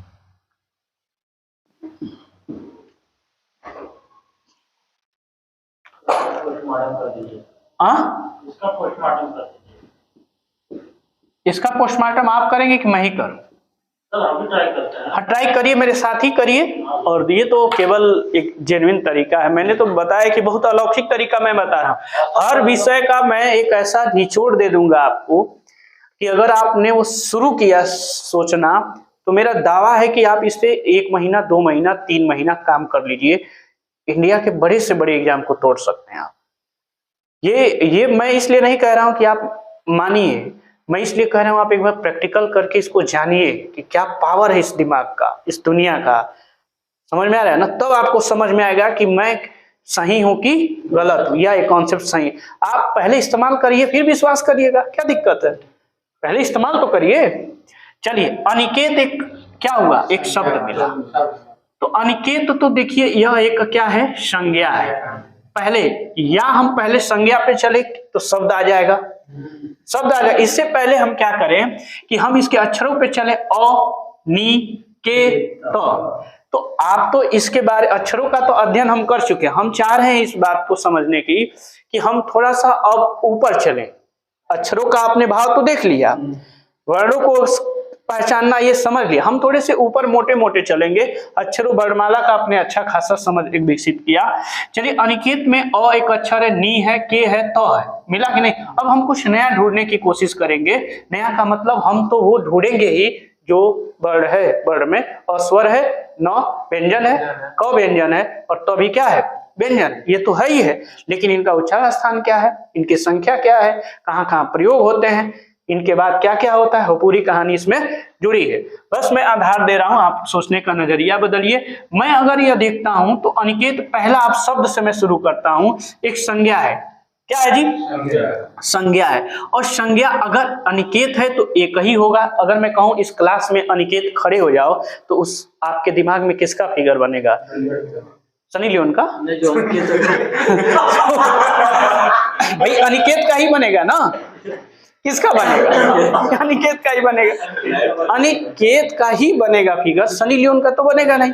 इसका मतलब क्या है कि अनिकेत एक है, और जो एक है उसका विकल्प नहीं है, वह व्यक्तिवाचक संज्ञा होगा। अगर मैं कहूं ताजमहल, तो ताजमहल कई है क्या जी? तो व्यक्तिवाचक संज्ञा, संज्ञा में क्या हुआ? तो जो एक है जिसका विकल्प नहीं है तो वो हो जाएगा अनिकेत। अब क्या हो गया जी? व्यक्तिवाचक। और अब इसमें थोड़ा और, मैं वर्णमाला से ऊपर उठ गया हूं, वर्णमाला की बात मैंने समझा दिया, अब थोड़ा सा ऊपर चलेंगे तो ये चीजें समझ में आएगी कि अनिकेत में एक अक्षर देख रहे हैं क्या जी? अ है, और अ क्या है? एक और क्या है? स्वर है, और स्वर के अलावा क्या है? उपसर्ग। मैंने कहा अक्षरों से थोड़ा ऊपर उठ गए हम लोग। और एक क्या हो गया? उपसर्ग। उपसर्ग क्या होता है? किसी शब्द के पहले लग के उसके मूल अर्थ में विकृति या बदलाव या रूप परिवर्तन कर देता है, वह उपसर्ग कहलाता है। प्रत्यय में अर्थ में बदलाव नहीं होता है, लेकिन उपसर्ग लगने से अर्थ में बदलाव हो जाता है। हाँ बताओ। ये अव्यय भी कहलाएगा। हाँ अव्यय भी कहलाएगा, उपसर्ग है तो अव्यय, उपसर्ग ही अव्यय कहलाते हैं, ये तो पढ़ा चुका हूं मैं। खैर कोई बात नहीं, आपका सोचना अच्छा है, अव्यय भी कहलाएगा ये। और इसका उपसर्ग होगा तो कुछ ना कुछ क्या होगा जी? अर्थ बदलता होगा, तो इसका अपना कुछ अर्थ होगा, तभी तो दूसरे के साथ सट के कुछ ना कुछ बदल देता है। ये बहुत बेकार है क्या? नहीं, अर्थ है। अ का अर्थ क्या होगा जी? रहित या नहीं, रहित या नहीं, रहित या नहीं, यानी निगेटिव है। इसका सेंस कहाँ जाएगा जी? निगेटिव में जाएगा। चलिए अब देखिए, निकेत का मतलब होता है निवास स्थान। क्या होता है जी? निवास स्थान। अब हमने शब्दों को तोड़ना और उसके अर्थों के साथ खेलना चालू कर दिया। लेवल बढ़ा रहा हूं, लेवल क्या हो रहा है? बढ़ रहा है। तो अनिकेत आ गया, इसका मतलब जो निवास रहित, या निवास कर लीजिएगा, जो निवास रहित हो, यानी जिसका रहने का कोई जगह न हो। तो यह अनेक शब्दों के लिए एक शब्द आ गया जिसके रहने का कोई निवास। अनिकेत पूरे शब्द का अर्थ क्या बना बाबू? जिसका निवास न हो, जिसका निवास न हो। क्या अनेक शब्दों के लिए एक शब्द बन गया कि नहीं बन गया? और एक बात, अगर जिसका निवास न हो, किसका निवास नहीं है? शंकर भगवान का। किसका?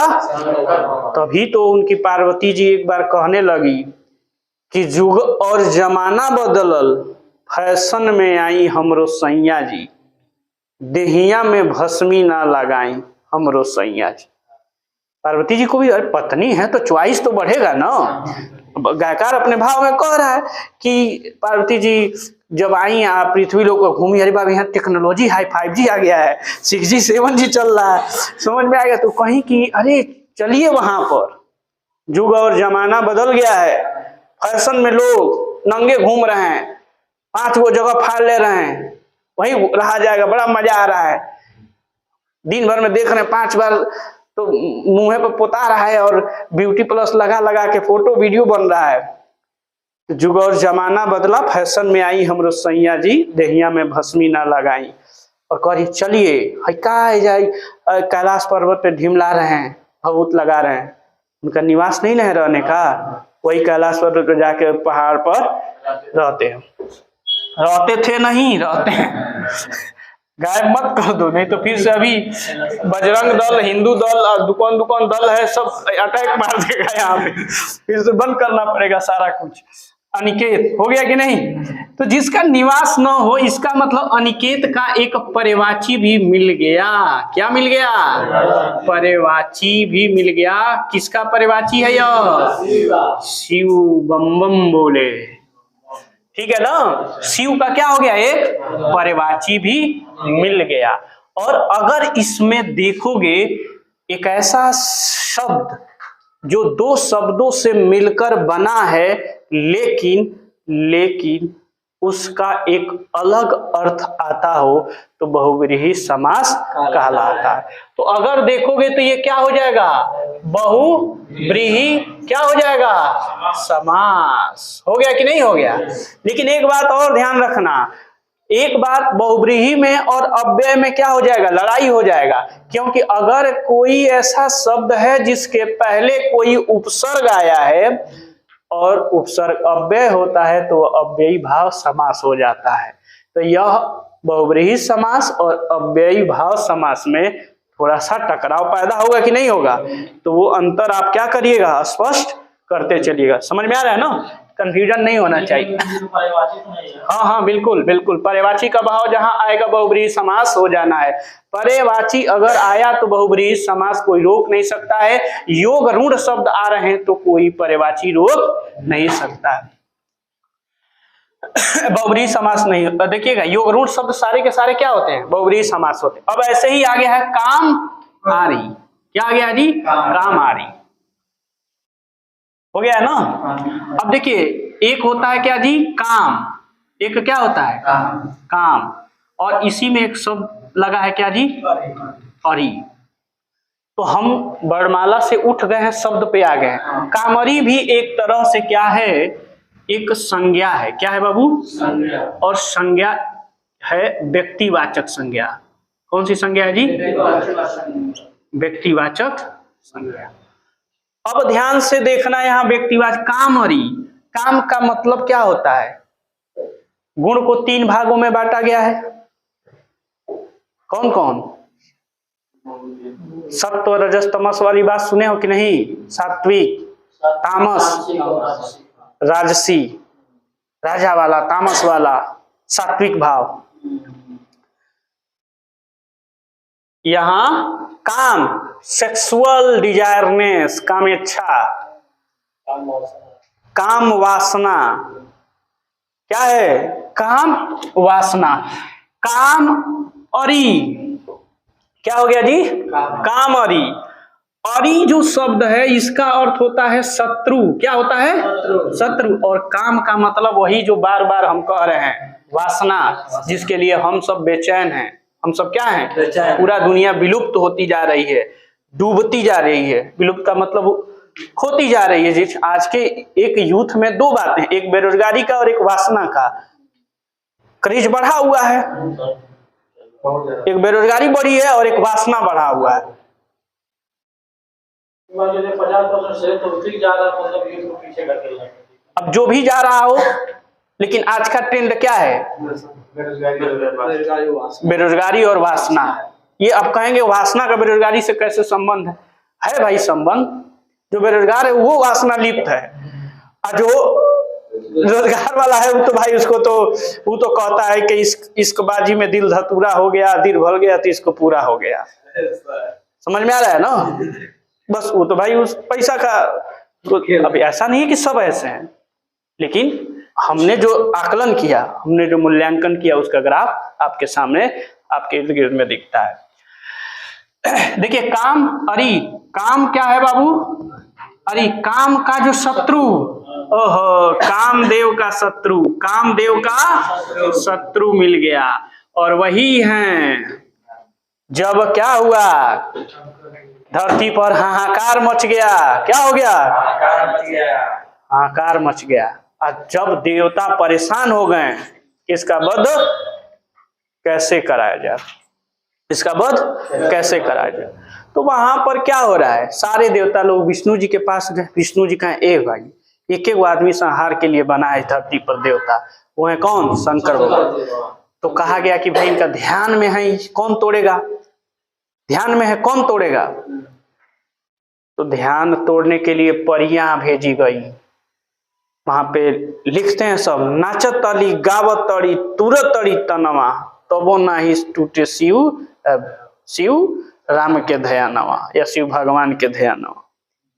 परिया मन मन परिया लजाए लगली। क्या हो रहा है वहां पे, मन मन परिया लजाए लगली। शरीर में शरीर रगड़ रही है सब कि अब इनके अंदर वो कामुकता उत्पन्न हो। महक, सेंट, क्रीम पाउडर सब लगा है लेकिन ये बौराहवा बाबा जो क्या है, केंद्र पर अटक गया है। सेंट्रलाइज दिमाग केंद्र पे है, अध्यात्म की तरफ है, इन सुखों से वो विमुक्त है, इन भावों से वो क्या है, विमुक्त है। वहां पे कहा गया कि अरे भैया ये कामरी हैं। कौन है? कामारी हैं। इनके ये कामदेव के क्या हैं? शत्रु हैं। तो किसको कहा गया? शिव को। तो शिव का पर्यवाची कौन मिल गया? कामारी। मिला कि नहीं मिला? और अनेक शब्दों के लिए एक शब्द मिल गया ना, दो दो पर्यवाची मिल गया, एक अनिकेत मिल गया और एक कामरी। क्या संयोग है इस सब, इस वाक्य में क्या संयोग है? हो गया कि नहीं संयोग? अभी मत सोचो भोले बाबा की कृपा है, ये विष्णु बाबू की कृपा है, ये बनाने में दिमाग लगा है। खैर चलिए, होना, होना एक क्रिया है। होना क्या है बाबू? क्रिया है। और यह एक, इसमें ध्यान देना, एक शब्द लगा है क्या? ना। और इस ना को यहाँ प्रत्यय के रूप में देखा जाएगा। इस ना को एक प्रत्यय के रूप में देखा जाएगा। तो हो जो भू धातु है, भू धातु में हो है और हो में ना प्रत्यय लगा है, तो जब क्रिया में ना लगता है तो उसको कृदंत क्रिया कहते हैं या कृदंत धातु कहते हैं। क्या कहते हैं? लेकिन एक बात और ध्यान रखना, अगर संज्ञा में है, अगर संज्ञा में, सर्वनाम में या विशेषण में अगर ना लगा है तो उसको क्या कहा जाएगा? बताओ जल्दी। संज्ञा से और विशेषण में अगर ना लगा हो क्या कहा जाएगा? संज्ञा सर्वनाम और विशेषण में लगा हो ना। हाँ, जैसे संज्ञा कोई है, सर्वनाम, जैसे अपना एक क्या है? सर्वनाम है, और अपनाना एक क्या है? क्रिया हो गया। तो इस सर्वनाम में क्या लगा? ना। तो ये कौन सा होगा? अगर कोई है गर्म, गर्म, और गर्म में लगा ना, तो क्या हो गया? गर्माना। क्रिया बन जाएगा। लज्जा, लजाना होता है कि नहीं? तो यह बन गया है क्रिया। तो कौन सी क्रिया होगी? अरे भैया वो किसी नाम से बन रहा है तो यह हो जाएगा नाम बोधक क्रिया। बात समझ में आ रहा है? तो जब एक तरह का कनेक्शन यहाँ पे है कि क्रिया में ना लगेगा तो कृदंत कहेंगे, और होना एक क्या है? कृदंत क्रिया है, कृदंत धातु से बना है। चाहता है, चाहना क्या है जी? मुख्य क्रिया। क्या है? मुख्य क्रिया। मुख्य क्रिया। और ता है, इसमें क्या है? सहायक क्रिया। क्या है? सहायक क्रिया। सहायक क्रिया। और जब क्रिया आएगी, सहायक लेकर आएगी, तो वह काल के भी बारे में बातचीत करेगा। तो जो चाहता है, ता है, ती है, ताहू, पूर्ण वर्तमान काल, वर्तमान पूर्ण काल, वर्तमान।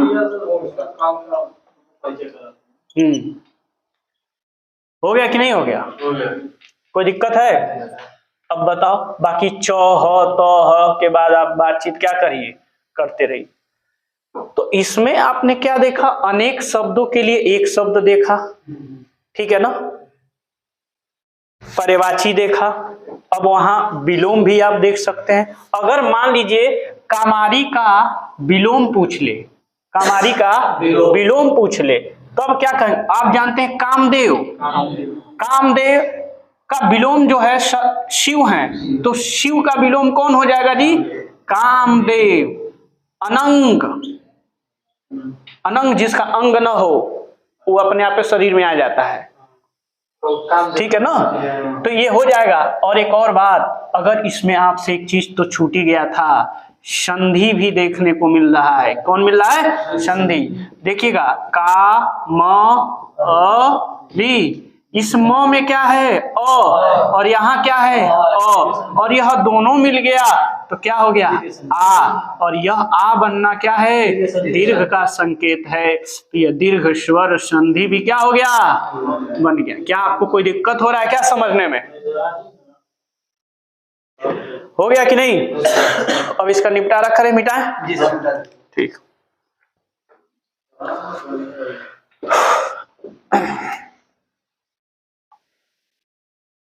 पूरा सिलेबस घूम लेंगे आप, बस बता तो रहा हूं। 5-10 लाइनें अपने दिमाग में सोचिए, पूरे सिलेबस से घूम लीजिए। हाँ क्या कह रहे हो बाबू? तो यही तो कहे थे कि वक्त समय दो। क्या करो जी? सफलता समय मांगती है, धैर्य मांगती है, त्याग मांगती है, बलिदान मांगती है। तो वही तो बात है, समय मांगती है। तो तुम अब आओ 17 तारीख को कहो कि मंत्र फूंक दीजिए कान में, हो जाए, नहीं हो पाएगा ना बाबू। एक और देख लें, एक कोई वाक्य। हाँ, बाकी ये समाप्ति की तरफ, मतलब आउटलाइन में दे दिया हूं। इसके बाद जब हम किसी दूसरे दिन जब बातचीत इस पर करेंगे तो हम टेस्ट वाला तो बातचीत करेंगे बाबू, टेस्ट तो कल से ही स्टार्ट करेंगे इसका पूरा। राजमाता शेर को देखकर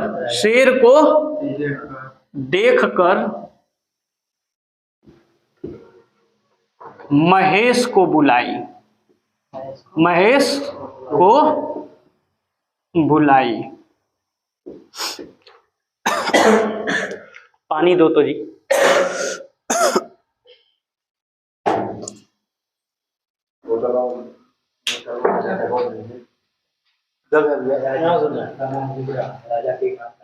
गरम दो।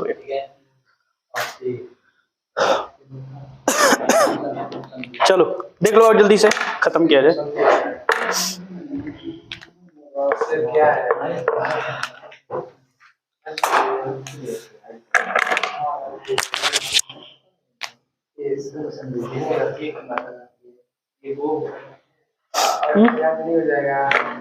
सर ये राजमाता में कौन सा समास? राजा की माता हो जाएगा, समास वगैरह हो जाएगा। हाँ बाबू चलिए, नहीं द्वंद नहीं करेंगे। द्वंद में कहा था? हाँ नहीं है, लगा दो उसमें।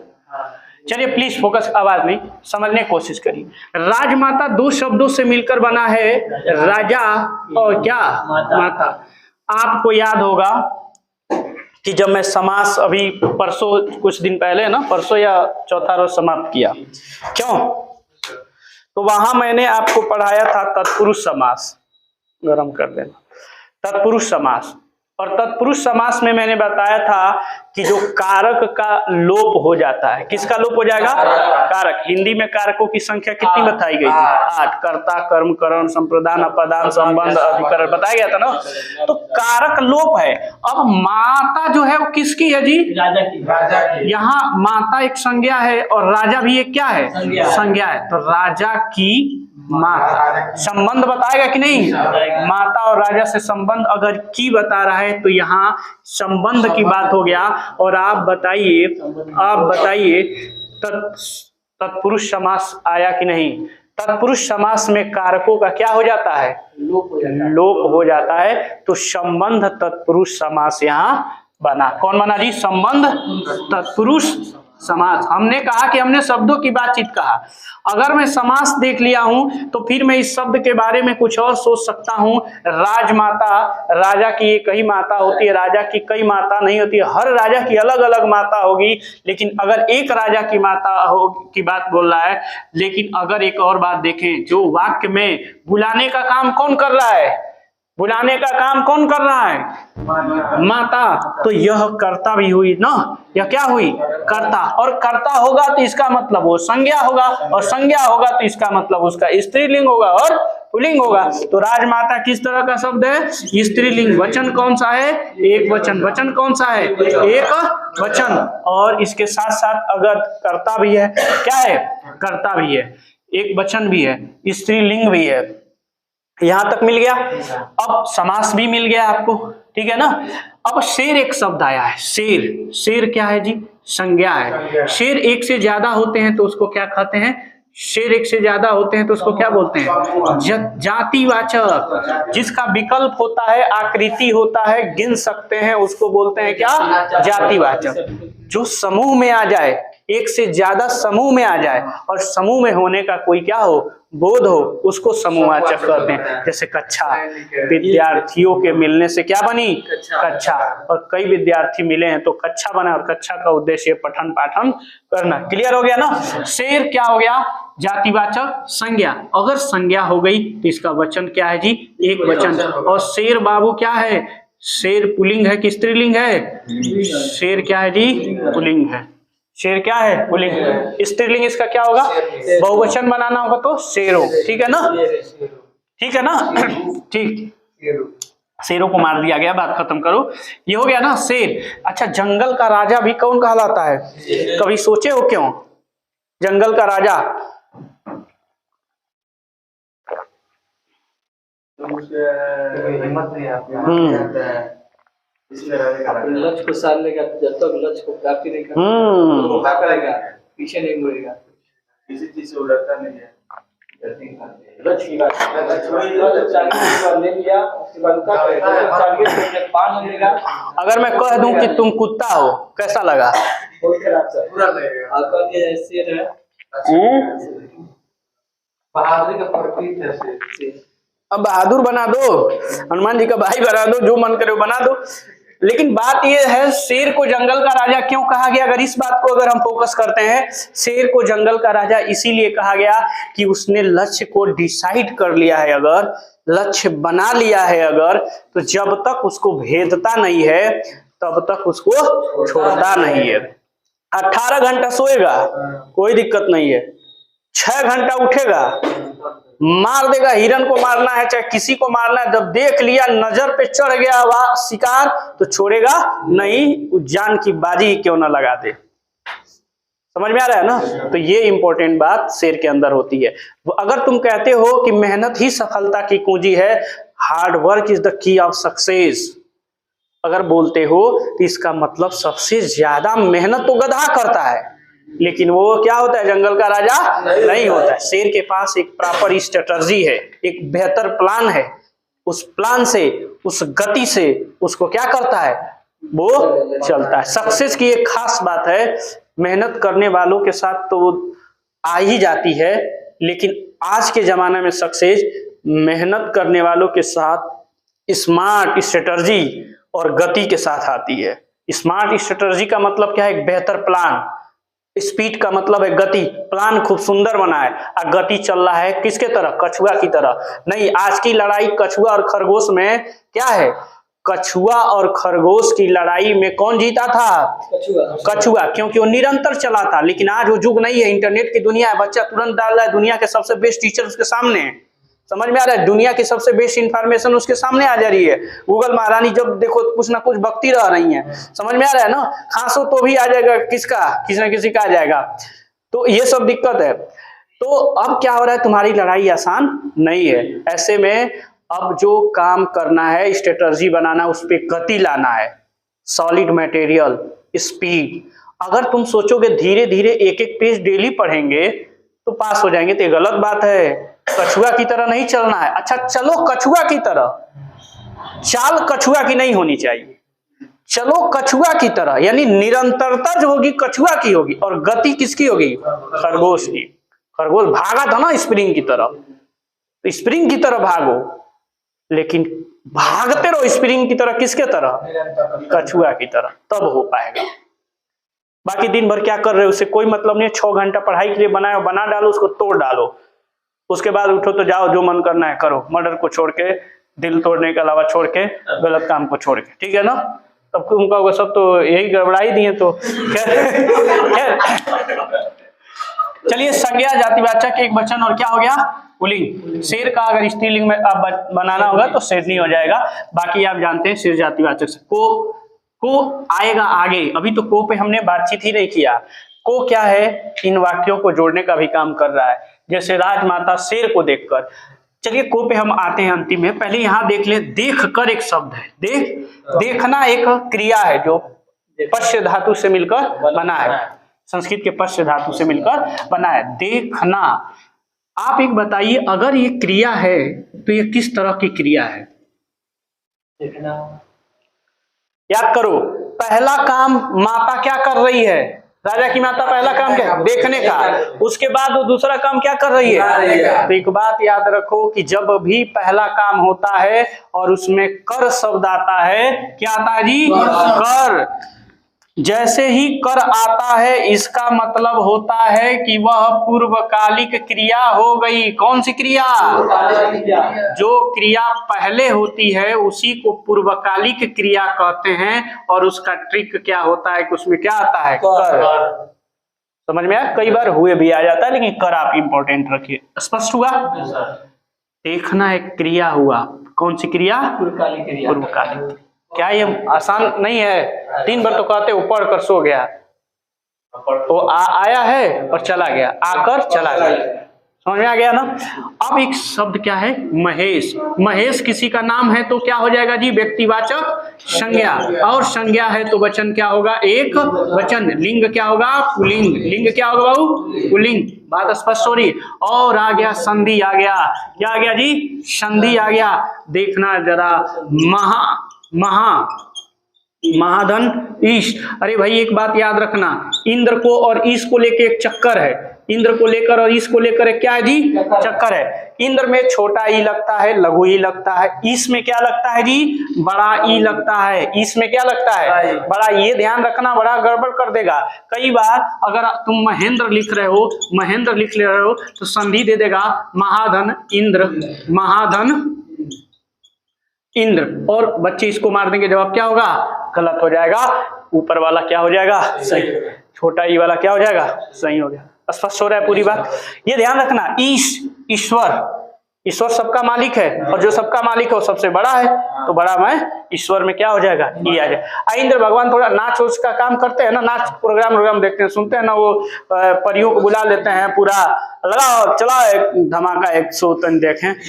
और नाराज हो जाते हैं तो सुनने में आता है कि बारिश के देवता हैं, पानी वानी सुखवा देते हैं, देते ही नहीं है, फिर पूजा होता है। गोवर्धन वाली कहानी आप सुने भी होंगे, ठीक है ना? तो इंद्र भगवान को सोचिए, जो नाच उच में थोड़ा सा लोग कम वरीयता देते हैं ना, तो इंद्र भगवान में छोटा ही याद करने के लिए। बाकी आप इसको ऐसा मत करिए, प्रचार कर दीजिए कि दूसरे दल वाले आए और कहें कि भाई ये पागल टीचर है तो देवताओं को नाश कर देगा, खत्म हो जाएगा ऐसा व्यवस्था। देखिए महाधन ईश, महाधन ईश। महा का मतलब होता है बड़ा या महान। ईश्वर, इसका मतलब ईश्वर। यहाँ आ लगा है, क्या लगा है जी? आ। और यहाँ क्या लगा है? दीर्घ ई।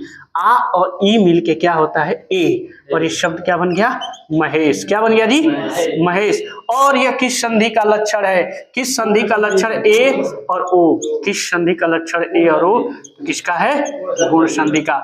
और मात्रा अगर बढ़ जाए, वृद्धि हो जाए, मात्रा अगर क्या हो जाए? वृद्धि हो जाए, तो इसको क्या बोलते हैं?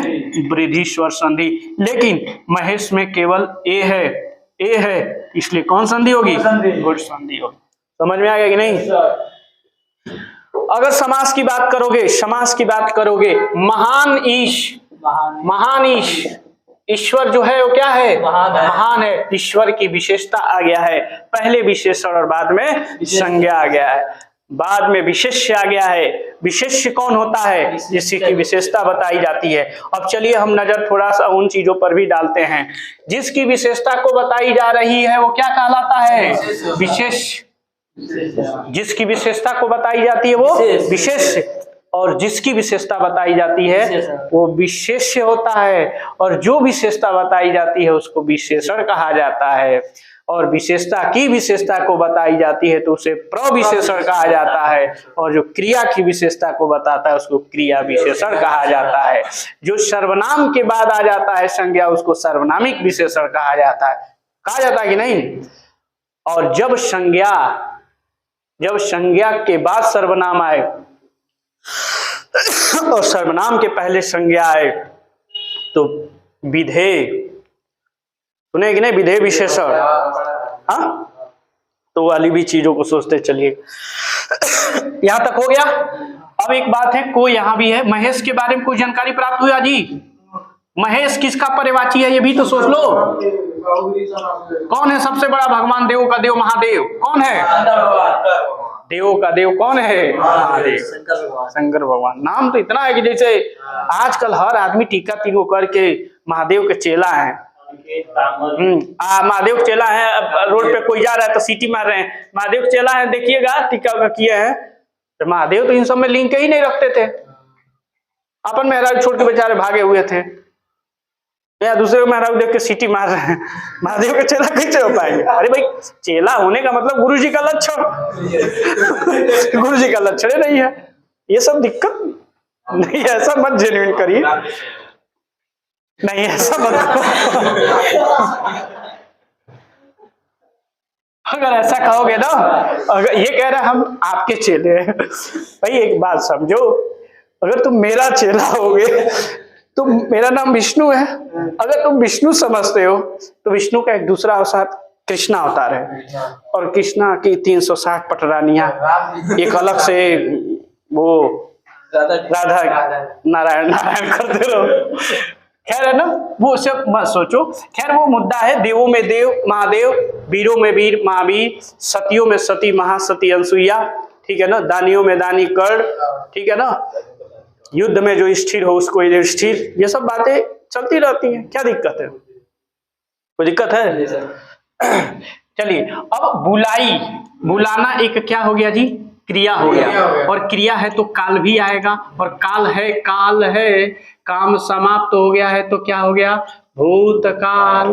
क्या हो गया जी? भूतकाल। और पूर्ण भूतकाल हो गया कि नहीं हो गया? पूर्ण भात मतलब पूरा एक तरीके से काम क्या होगा? समाप्त हो गया। इतनी बात हम लोग इसमें देख सकते थे, एक बेसिक अप्रोच देखने की, अभी बहुत लंबी कतार है, अभी बहुत बातें देख सकते हैं। हमने बस ये आपको समझाया कि इतनी बातें अभी छिपी हुई है।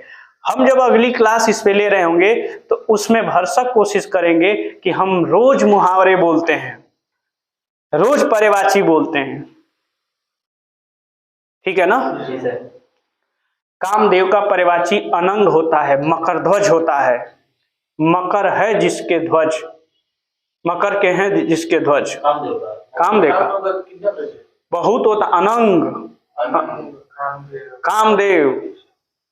कम पर्यायवाची लेके बैठे हैं, कामदेव का कोई अंग नहीं था, वो कोई इंसान नहीं था, इंसान नहीं था कि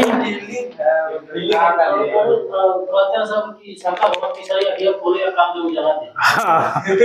तो कामदेव को जला ही देंगे, शंकर भगवान खासकर उसके दुश्मन है। कामदेव का दुश्मन कौन है? इसको सोच के यही भाव आ रहा है कि यार इसने खोले उसको जलाते हैं, ठीक है? क्या उसका कोई अंग था तभी तो जलाया। अरे भैया, अगर कोनो अंग नहीं है, कोई वैसी भी माया है तो देखते बाप बाप भागने लगेगा, वो अलग मुद्दा है। हमारा बात यहाँ कामदेव का अगर देखना चाहे तो अतनु भी होता है, मकर ध्वज भी होता है, मकर ध्वज भी होता है, और अभी आपने एक और देखा था रतिपति भी होता है, रतिपति भी होता है। और ये सारा का सारा क्या हो जाएगा? पर्यायवाची भी हो जाएगा। चलिए, और तनु भी एक होता है, तन रहित, जिसका तन न हो, अनंग जैसे मैंने बोला था वैसे ही तनु भी है और अनंग भी है, अपंग मत कह दीजिएगा। ये इतनी बात हो गया। चलिए, कल हम जब इस पे आएंगे, अभी हम लोग मैथमेटिक्स पे बातचीत करेंगे। कल हम लोग जो जब इस पर आएंगे तो इस पे सबसे ज्यादा मुहावरे, पर्यायवाची, ठीक है ना, और ये सब सारी बातचीत करेंगे। यहीं तक रखिए इसको।